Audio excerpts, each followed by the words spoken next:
Whenever you're ready. I am starting. Oh. Okay.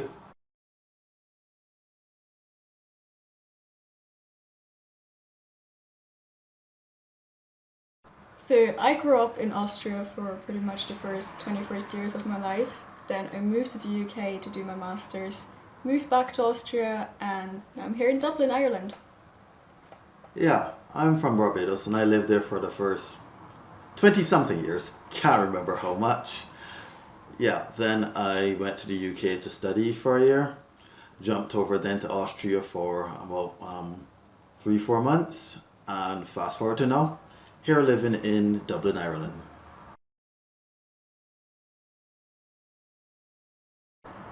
The first week in Dublin was actually a bit crazy because I got a job offer on a Tuesday, so we stepped on a plane on the Saturday because the Monday after I started my new job.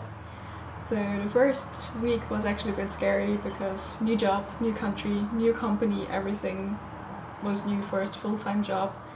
And also within the first few days they actually told me that the role I was hired for didn't exist anymore. So I got moved to an entirely different team with an entirely different role. But it worked out in the end. Yeah, during all this time, we were staying at Airbnb. So I was thinking of what are we gonna do in this new country? While she was busy, trying to get ready for the job and work as she should. Yeah, thinking about where's the next place we're gonna live, where is every place in this country located, what are we gonna eat? Usual expat, questions that you think about when you land somewhere. Yeah, I remember one time because in the Airbnb we couldn't really cook because we were only going to be there for 1 week, so we didn't want to go out and buy a huge amount of groceries, so we got a lot of takeout actually. And I remember one time we went to this pizzeria and it was actually quite nice because we got started talking to the people there, and it turned out one guy was from Pakistan, the other guy was from Colombia, and they all remembered what it was like to be here for the first week. So we got talking about that, what it's like, what is different, what is maybe harder to adjust to. That was a really nice welcome. Yeah, an interesting add-on to that story is that when they heard I was from Barbados, they immediately started asking questions about the West Indies team. That wasn't a good time to ask about the West Indies team, so I kind of half dodged those questions and just ate my pizza.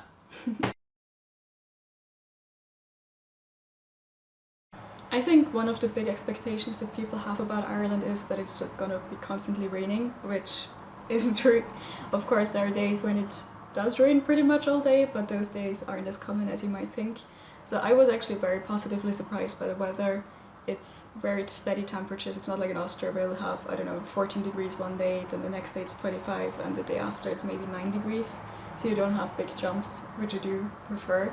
And also actually in summer it's a lot light outside, a lot longer than in Austria, so the sun might go down in the height of summer to around maybe 10:30. So you feel like you get a lot more out of the day. Downside is in winter, during the work week you don't exactly see the sun because it rises very late and it also goes down very early, so that's the downside to that, but you get to see beautiful sunsets. Yeah, and the same note. Yeah, of course, as the weather is the first thing you're going to think about. As much as these temperatures are mild, yeah, still chilly, especially for that first year or so. One of the things that surprised me was the architecture. There's a lot of Georgian and Victorian buildings. I didn't expect to see so many old buildings in the different styles. 'Cause pretty much you can be walking through the city and you're seeing going from one type of building style to the other. And you know that there's a history, there's a story behind the reasoning for this architecture. So that's one of the things that surprised me most when I first came here. Yeah, that's true. It sometimes feels a bit like you time travel as you walk down the streets and you turn around another corner and you feel like you're in a completely different century. That's something that's actually really cool about Dublin.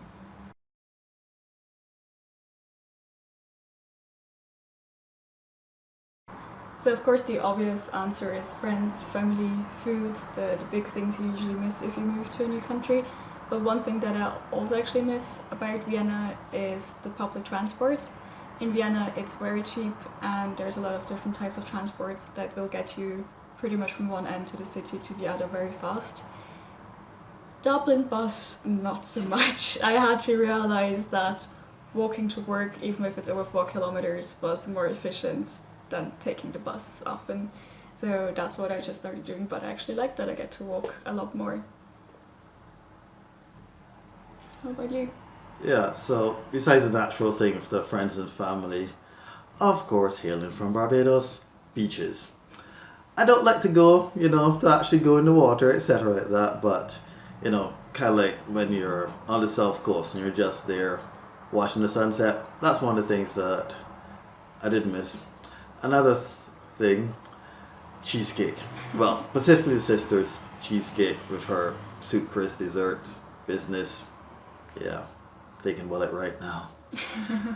And naturally, as most Bajans would agree, they may not agree with missing the Mobby, because I miss Mobby.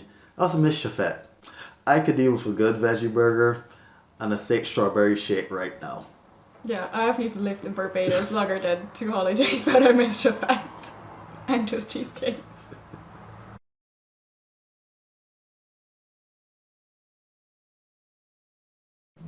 I think for me personally, the 3 coolest parts are the opening times of shops in Austria.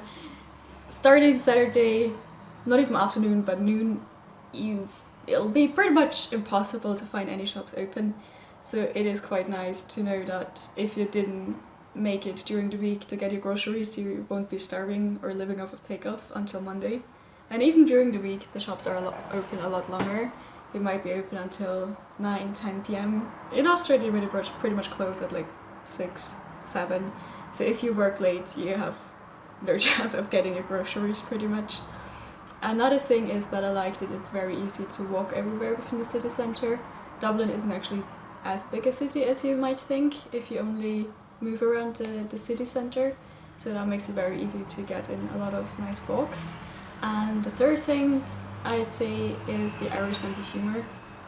I'm only really experiencing it now that I have more Irish colleagues, but I find myself often chuckling at their remarks, and it just lightens up your day to have a good sense of humour and a good funny attitude at work, and I really appreciate that. Yeah, what I really like about living here is walking as well. The good thing is that with the milder temperatures, you don't get sunstroke as you're trying to walk about for an hour. So I've walked a lot. I have a nice leisurely, not exactly leisurely, 35-minute walk to work this morning, during the mornings and evenings. Pretty much enjoyable, nice view next to canal. So having the opportunity to get that, your daily walk in, I really like that. One of the other things is the size of the city. It's small enough, but also on the outskirts, there's a lot to see and do. If, for example, I wanted to see the sea or the coast, the sea and coast, it's not a beach. Let's just get that clear. Yeah, it's just a nice bus ride or a train ride to a completely different location and feeling.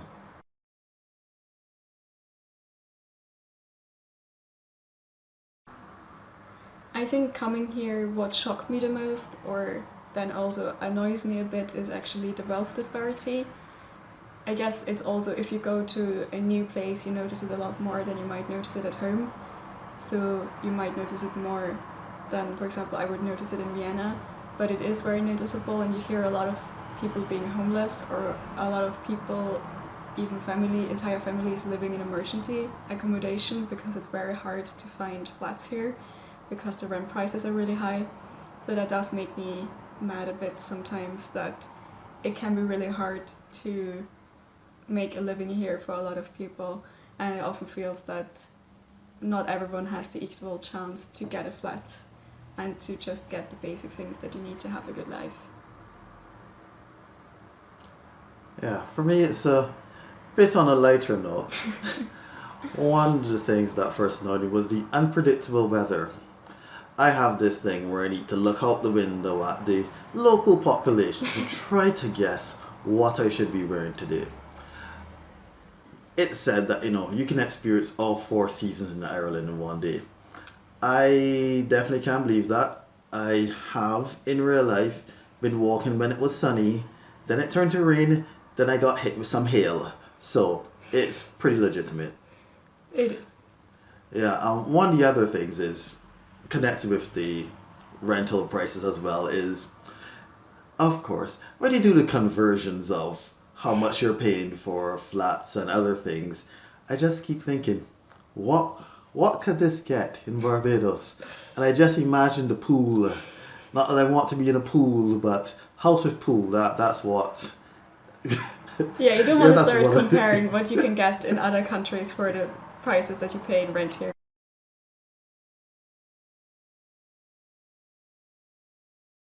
One difference I definitely had to get used to was cursing in the workplace. So it wouldn't have confused me if it was in Austria and I heard people curse in German, but in English workplaces I'd never hear people curse as much. But I actually have come to like it because it feels like people are a lot more honest when they talk to you, and like if you ask them for opinions or what to do about a client. It might be confusing at first that they're like, well, F this, F that, and so on, but you do feel like you get a very honest answer to your question. Yeah, for me, for stuff to get used to, you're see a running theme here about the weather. Most of all, it's that if the weather differences, we have people saying that when it's like 18 degrees, why is it hot and steaming, right? Then I've had a couple of times where, people ask me, so what's the temperature in Barbados? And when they're, complaining about the 15-degree heat, I'm like, yeah, twice as hot as this. Yeah, it's not even our lowest nighttime temperature. So, while it gives me a couple laughs, yeah, it's one of the things I had to get used to that. If someone says it's a warm day, it's probably 18 degrees. If it's a mild day, look for around 10 degrees.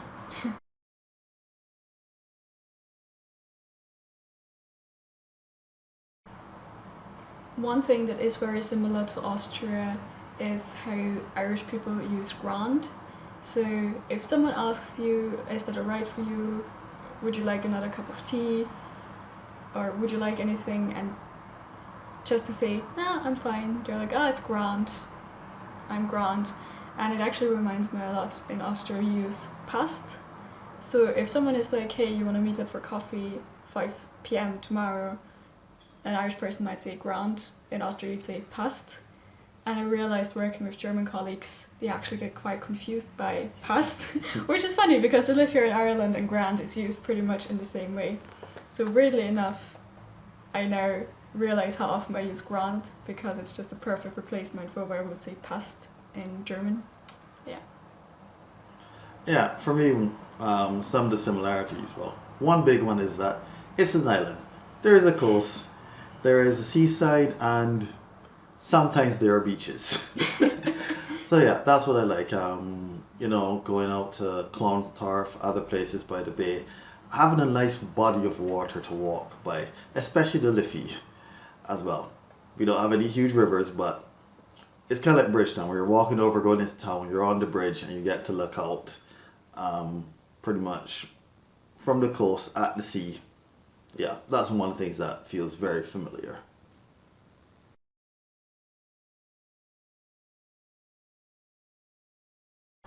Since food is one of the things I do miss about Austria, I do like to do Austrian dishes, especially baking. So I definitely try to still surround myself with some Austrian foods if I feel a bit homesick. What we also do is we listen to Caribbean music, which I like because I also get to know the Caribbean culture better. What about you? Yeah, for me, it's pretty much a good set of good old Bajan deliciousness. Social media. Yeah, I just stalk social media, see what's going on, as well as the news reports, etc. Yeah, one of the things of how I still keep in touch with Austria is one of the supermarkets here, well, all across Europe, they have different weeks. So whenever Austria week comes by, just go in there, grab a couple stacks of manor, yeah, not conservative at all, and some apple strudel. So yeah, Need to get my desserts in there.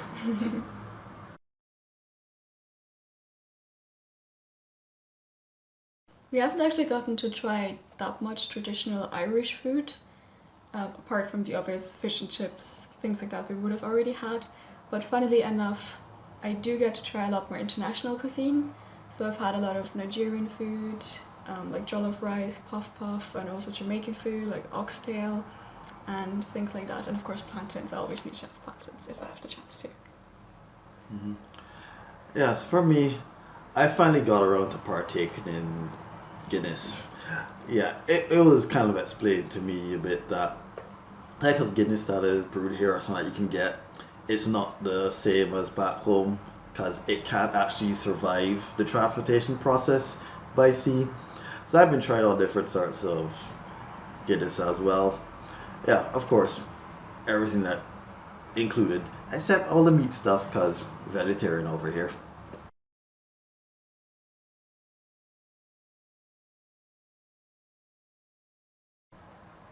I think advantage definitely are that there's a lot of international people around Dublin. There's also a lot of job opportunities, especially if you work anything related to digital developing, marketing, anything like that. There's a lot of opportunities here. And I also really like the vibe of Dublin because the only other bigger city I lived in was London, and London is very hectic and you almost feel stressed just walking in the street by how stressed everyone else looks. But Dublin feels a lot more laid back, a bit more quiet, more relaxed, so you don't feel as stressed all the time. Disadvantages there definitely are the rent prices. It can be really hard to get started if you don't already have a job with a high enough income, because it might take you quite a bit to find a flat and you'll probably spend a bit of money until you're settled in, and it might be a bit hard to save money as well. What do you think? Yeah, for me, some of the disadvantages. Well, yeah, go with disadvantages first. In the same vein of working, it could be pretty difficult if you don't have, if you're not a EU citizen or don't have the right to work. Because when I was doing some of my research, I had mentioned there are tons of forums of people trying to get jobs that would afford them the rent, the salary that afford them the rent, and because they're not EU citizens or don't have the permit, etc., that's causing us a difficulty. So that would be one of the disadvantages. But some of the advantages are the small space of the city. You can pretty much travel all over, especially walking if you're inclined to walk. And there are a lot of places to eat nearby. It's a great thing when you're able to walk through any city and you're able to stop somewhere to get something to bite, eat, drink, and all different cuisines as well. I think that's one of the things that, when you're not working or your life outside, there's always something to do, something to see. Even if you travel outside the city, you have these wonderful expanses of nature that you can just get lost in and relax and escape from that city vibe. So if you like this video, please like, share and subscribe. Also, if you would maybe like to answer these questions, do so in the comments, or you can also find the questions on our blog. Link to that is in the description below. And let us know if you do a video or a blog post with your answers. We'd like to know. Hope to see you soon in another video. Bis später. And now I'm here in Dublin, Ireland.